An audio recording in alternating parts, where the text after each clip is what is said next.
Disclaimer, this video concept makes no sense.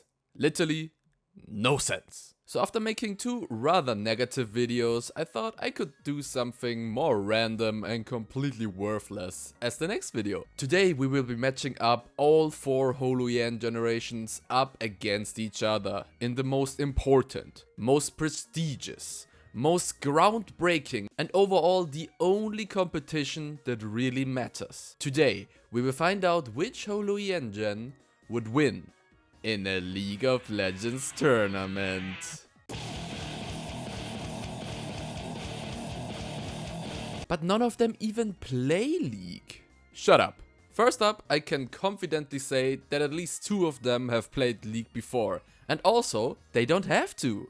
Yes! What I'll do is just take the HoloEN members, give them a champion that suits them, give them a lane, and then just judging from the draft, determine who would win. See? Very easy. This is the stupidest shit I have ever heard in my entire life. What the hell is this video?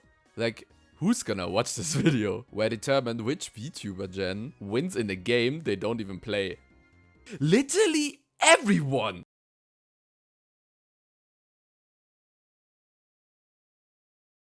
Yeah, this video is probably gonna get like 5 views. Anyways, let's start with...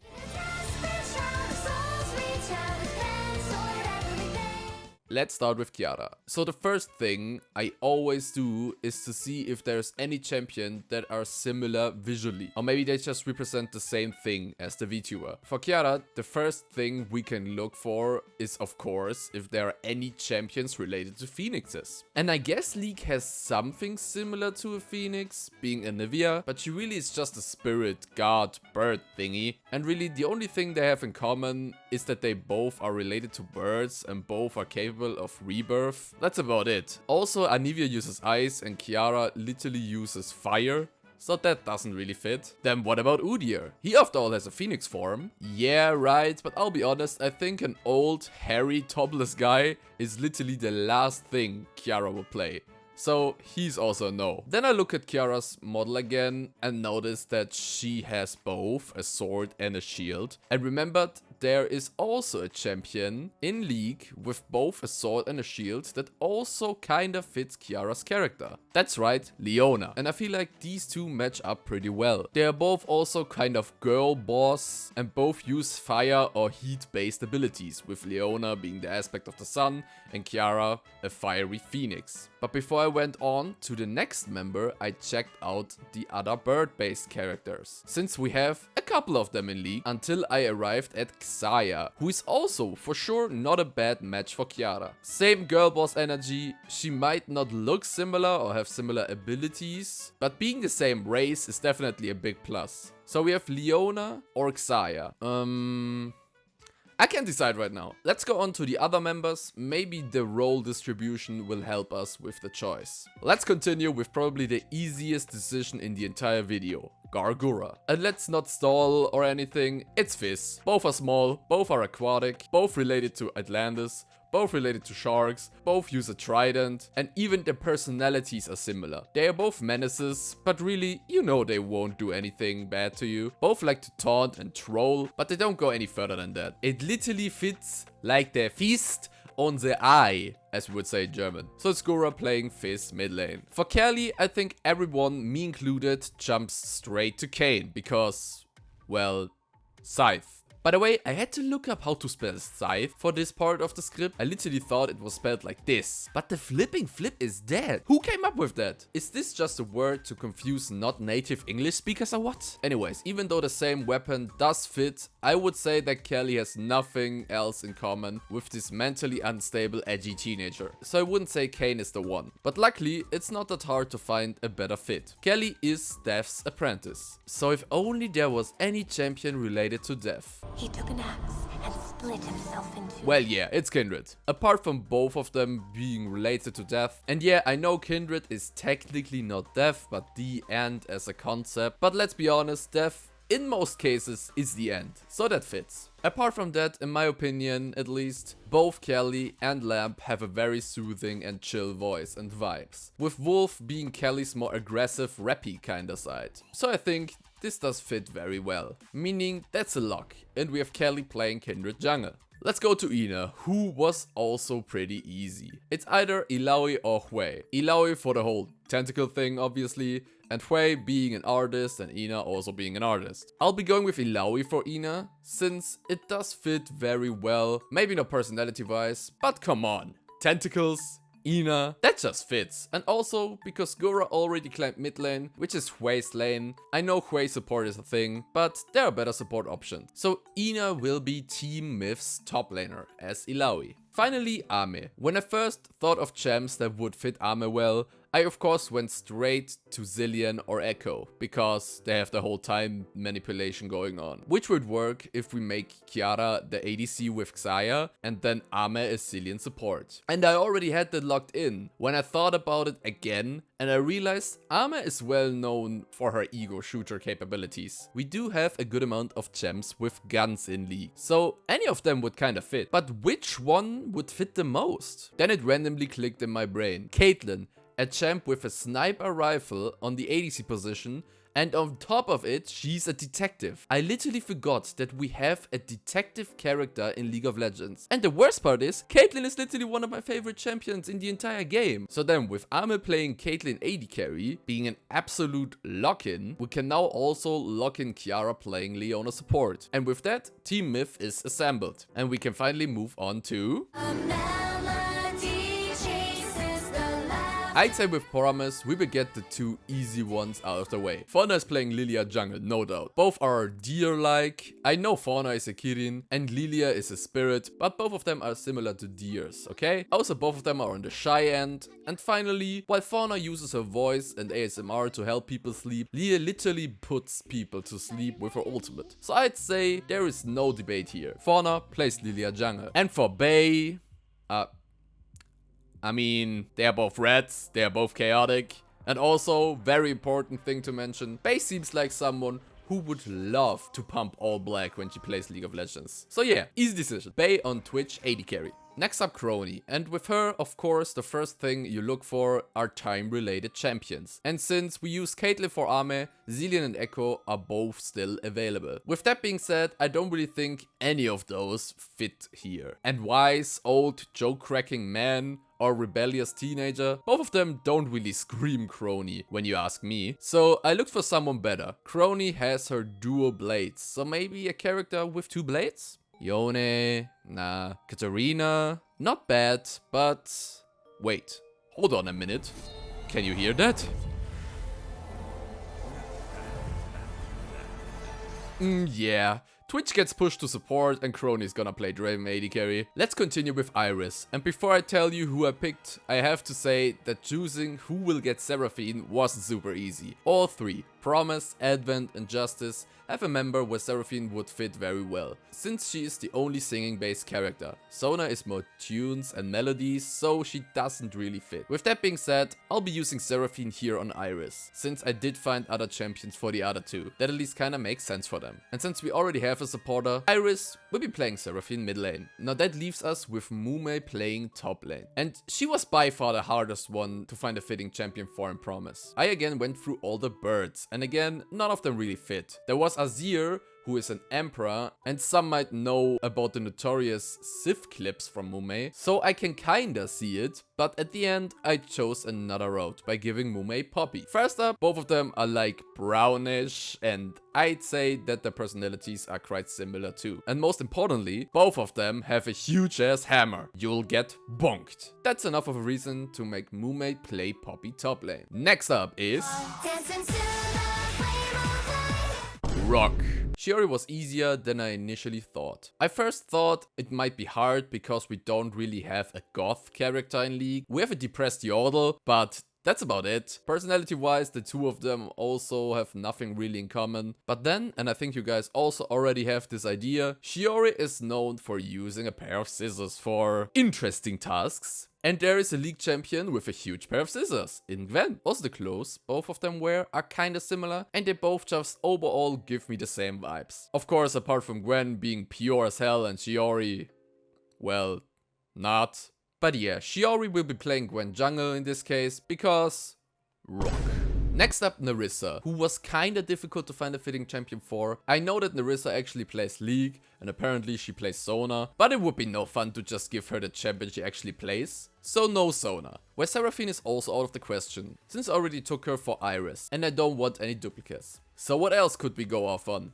Well, she's a demon, and we do have some demons in League, one of them even being related to ravens. Now, I could go with these two similarities and just give Nerissa Swain, and that would totally make sense in my opinion. But for some reason, I don't feel this matches. So I continued to go through the champion list, and then I came across Syndra, who from the overall vibes is a better match for Nerissa. I mean, they straight up just look similar, at least as similar as two completely unrelated things can look like. Also, both of them can't grasp their full potential. Syndra because she can't control it, and Nerissa because she's missing her second horn. I guess Swain might be an overall better match, but it's my video and I want to give Nerissa Syndra. It just feels right to me. Now for the Baobaos. And I was super dumb when I tried to find good champs for these two. First, I just went through all the siblings we have in League of Legends. The only one that I could kinda make work are Kayle and Morgana, but I have Kayle planned for an upcoming member, so I can't really use them. I also thought that it would be interesting if both of them played Kindred, with Fuwawa being the lamp and Mokoko being the wolf. But yet again, Kindred is already picked by Kelly, and also that will mean they only have 4 players in total,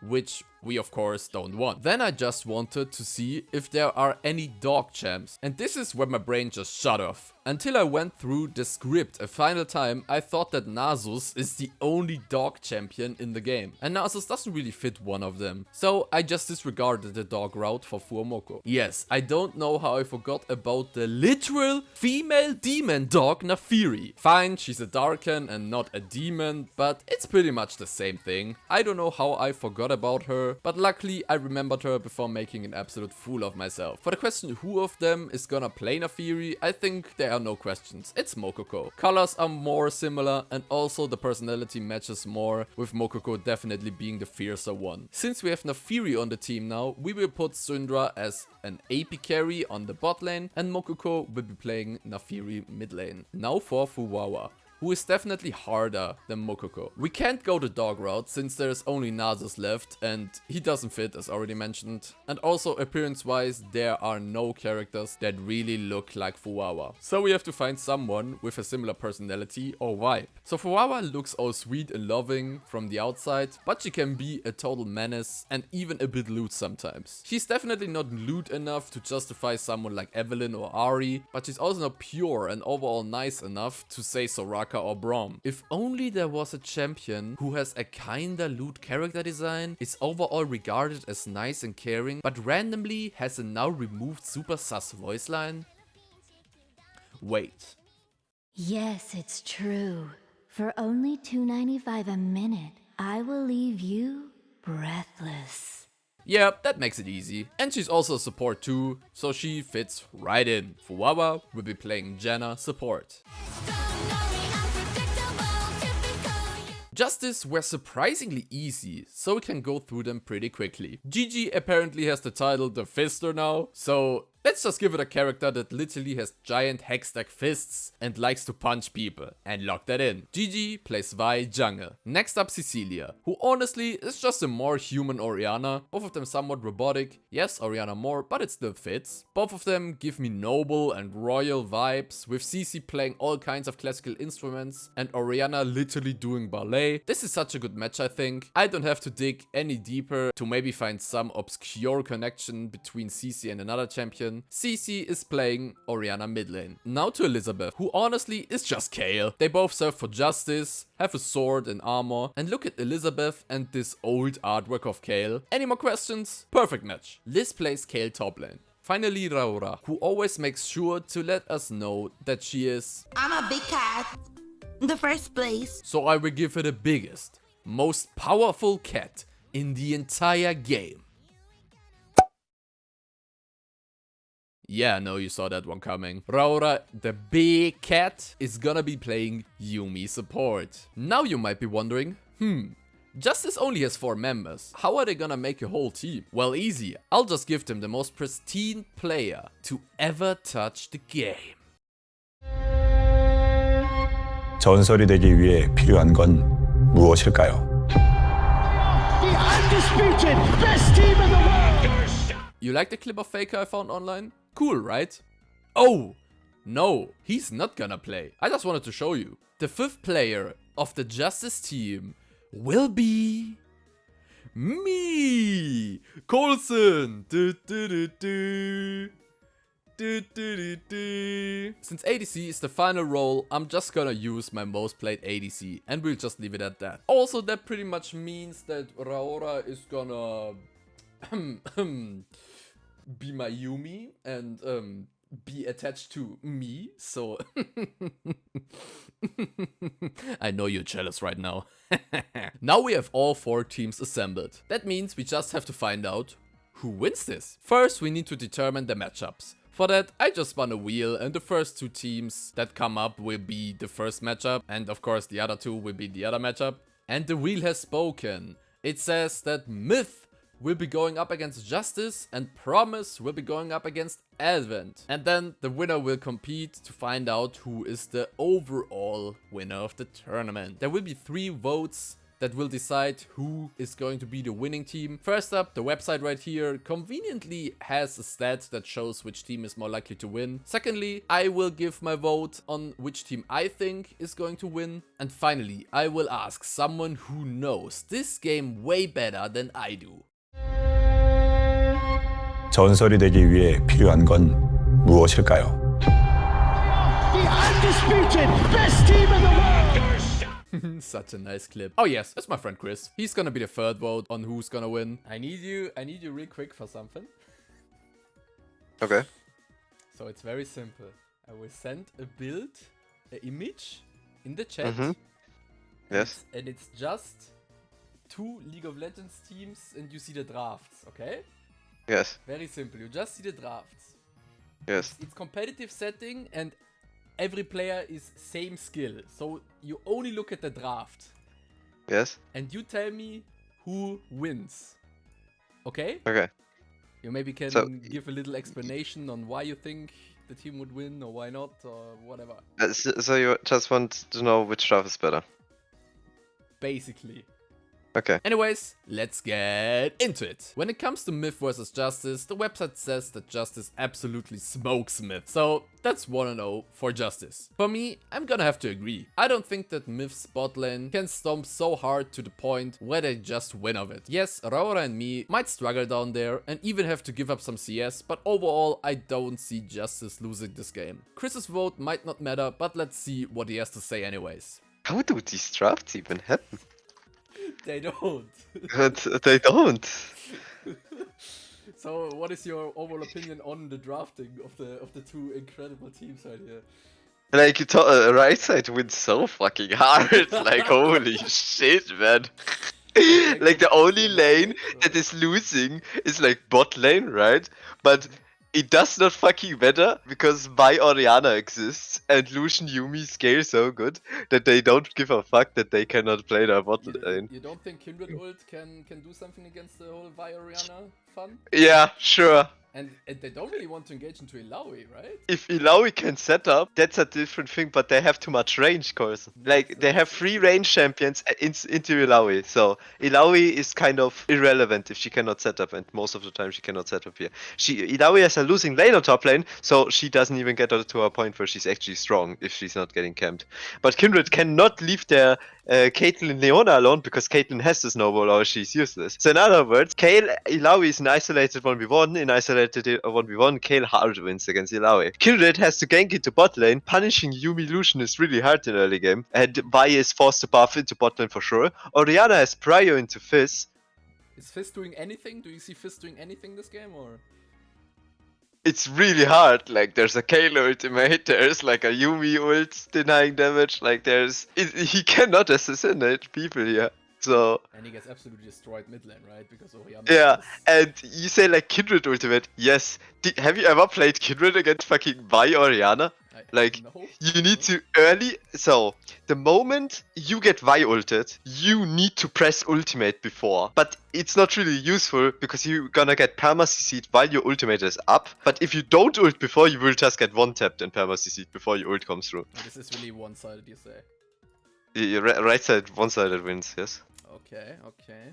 That means Justice will go into the final with a clean 3-0 vote sweep. When it comes to Promise vs Advent, the website just barely gives the edge to Promise. It's really close. That means Promise goes up 1-0. I personally think that Advent has a good shot to win this one. Early game will be dominated by Promise, but I think the moment laning ends, Advent will start rolling over Promise. With 3 vulnerable targets for Malphite ult and Gwen's W hard countering both Twitch and Seraphine, as well as also being very annoying to deal with for Draven. Naafiri can sideline and cannot be matched by any single champion of Promise's team. And Syndra can outrage both Draven and Lilia, so I'ma give my vote to Advent here. That means Chris's vote is the decider here. And like, The fuck did that even happen? don't question it. Don't question it. Okay. It's a draft. It's a draft. Okay, no, let's not give a fuck. So, Okay. top lane winning matchup, Poppy lane. Mid lane has push, but loses side lane, so you push on top mid. Bot lane should lose push hard and early. Right team slightly outscales. Okay, left team has complete early control over the game, which is really hard for Gwen to neutralize. So we say both teams are as good as each other. It's Yeah, only they're- about like draft. The players are all equal skill level. Left team wins. Left team wins. You say they take Yeah. over the early game and then it's two. No, so right side also has better side lane, but worse team fight, kind of. They have Malphite. They have Malphite, yes, Yes, they're but up Malphite, against- yeah, they're up against Lilia Seraphine. Naafiri is fucking useless in teamfights. I don't know if you ever saw that champion in fucking teamfights, but she wants side lane. She wants to be in side lane, so kind of fucking useless. I think if both teams are on the same level, left side wins because they have 3 winning lanes. Like in early game, they have 3 pushing waves. They buy default, and yeah, if the enemy team is even, then I think they could win, but they're getting pushed in from every lane, and they have a jungler that wants the full clear.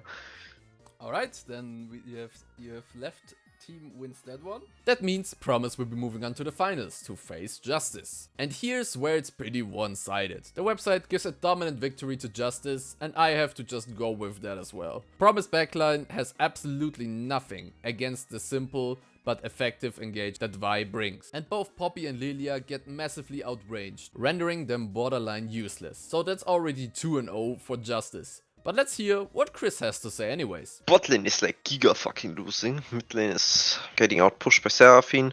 Jungle matchup is bad for Lilia, but Poppy exists. Poppy should be hard losing into Kayle. Should be. Don't you think Poppy can maybe bully Kayle pre-6? Pre-6, she's winning, yeah. After 6, Poppy has no existence against Kayle. Okay, so, explanation again. So, normally, if Poppy gets jungle attention here, Poppy gigastorms Kayle. They dive, Kayle is out of game, or they dive again and Kayle is never existent. But she has Draven Twitch on bot lane. If she does not go bot lane, she loses the game. So, in other words, both junglers puffing into bot lane. They have Seraphine push. If this is pro play, left side wins again. The Kayle team? Yeah, the Kayle team wins again. Even though Seraphine is mid push. How do they win it? Do they win late game? Do they win because... Mid to late. The moment they hit mid game, Draven does not live. Like I said, Orianna, Vi. And I didn't even think about it. Vi ults, Kayle gives her ult, Orianna ult, bam. Like Draven has no existence. Don't you think? But don't you think if they use 3 things for Draven, that Lilia couldn't maybe punish the other ones with her ult? Like No. cheeky little thingy. Lilia cannot 1v5 this game. So Lilia is good against melees, where she can like outspace them completely. Enemy team has 1 melee, and this melee is like Vi. So she's not really outspacing anybody. Okay, then you have Kayle team winning. Yes, Kel team is winning. And there you have it, a clean 3-0 sweep for Justice. Meaning they will win this absolutely redundant and unnecessary theoretical tournament. Honestly, it was super fun to think of the most fitting champions for each of the HoloEN members and just putting them head to head. I'm already thinking about just doing the same video, but this time with just the power of the members themselves, lore-wise. But for that, I'm gonna have to inform myself way more. With that being said, thanks for watching, see ya!